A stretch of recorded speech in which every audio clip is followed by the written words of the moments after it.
Hello and welcome to some more maths with Mr. Thompson, and today we're coming to you live from my Year 13 calculus class.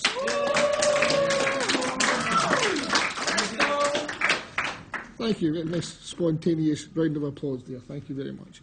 We're looking at trig equations and we're going to just spend a bit of time really getting into the nitty-gritty of one particular example. It looks fairly innocuous. We'll get some water. We're told it goes 2 metres at high tide, 0.6 metres at low tide. We'll get 6 hours 15 between high and low tide. And we want to look at the times when the water is not more than 1 metre deep. And we're told that high tide is at 10 AM. Now I took the liberty of just getting a quick sketch of the wave. That's what it looks like. We're going to analyse it and really get the equation of this wave. Okay, so what do we know about it? We know that it's got a max of 2 metres and a minimum of 0.6 metres. So we can immediately say then, if that's 2 and that's 0.6, then halfway between is 1.3. So that's our vertical shift, and also the amplitude is 0.7. So we're halfway towards it. So we're looking for something like A cos B x plus C plus D. And already we know that the amplitude is 0.7 and the vertical shift is 1.3. Let's look at the period now. We're told between high to low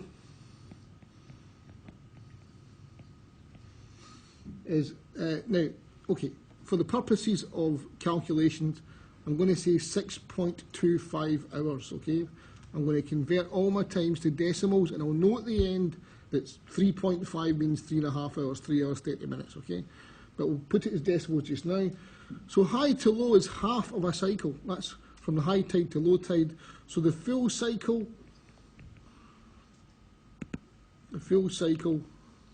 has to be 12.5 hours.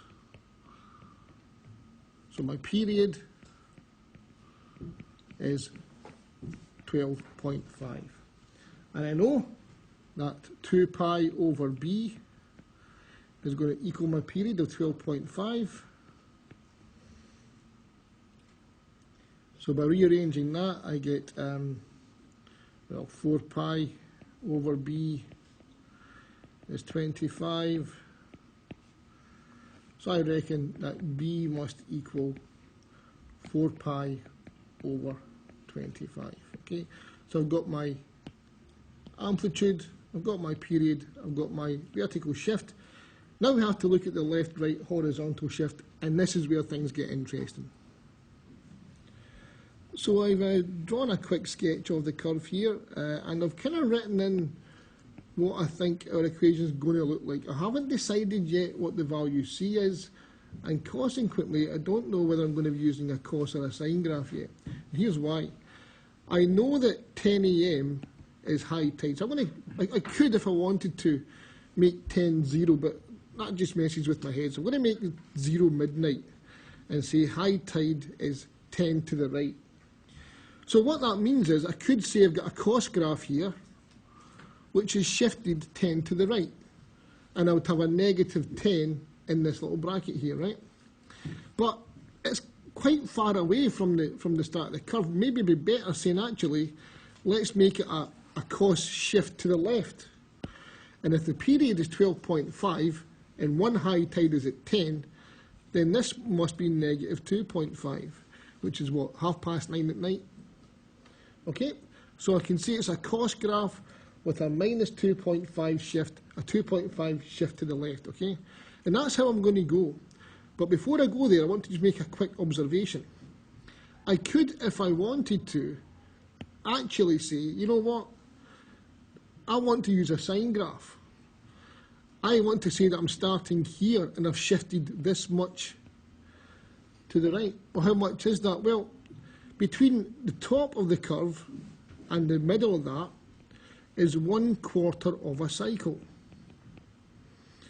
That's true of any sine curve or cos curve. If I fancied using sine, I can say, well, let's make it a right-hand shift of What's a quarter of a cycle? Quarter of a cycle is 3.125 hours. So if I put 3.125 after that, which is 2.5, it's about 0.675 or something is my sine curve shift. So I can go either cos or sine, and all it's going to change is my left-right shift, okay? So I'm not going to go with sine, I'm going to just stick to the cosine. And I reckon I'm going to have a left-hand shift, a shift left of 2.5, or a shift right of 10. I think I'm going to go with the shift right of 10. So my curve is going to be y equals 0.7 cos 4 pi over 25, and it should really be t for time, minus 10 plus 1.3. And that is the equation of the curve we're going for.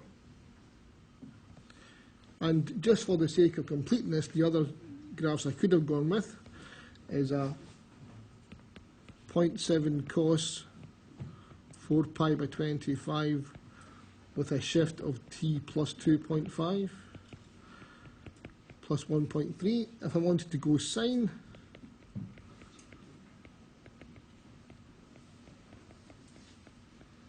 and it's a sine with a shift of negative 6.875 plus 1.3, and the other shift in the other direction for sine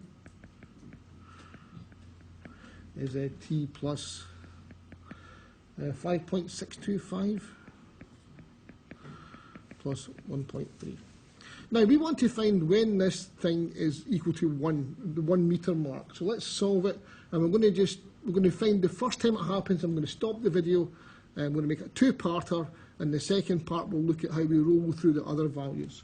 So the simple scenario is find the first situation when 0.7 cos of 4 pi 25 t minus 10 plus 1.3 equals 1. Okay, so that's just an equation. I'm going to solve it. So I'm going to subtract 1.3 from both sides and then divide both sides by 0.7. So I get cos 4 pi by 25 t minus 10 equals negative 0.3 over 0.7. And then for the purposes of our general solution, which we'll get to in a second, I'm going to let theta equal 4 pi over 25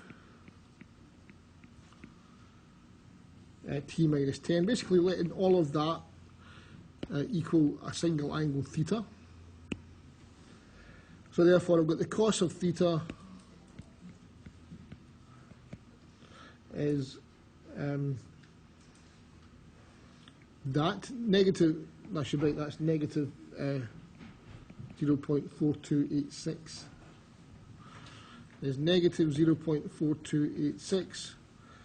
So theta equals 2.014. Remember, it is in radians, and that is our principal value alpha. And we're going to look at how we use that to get the general solution in the next video. If you're interested, if you're using this as a reference point for your assessment, so far we have not yet got achieved. That comes next.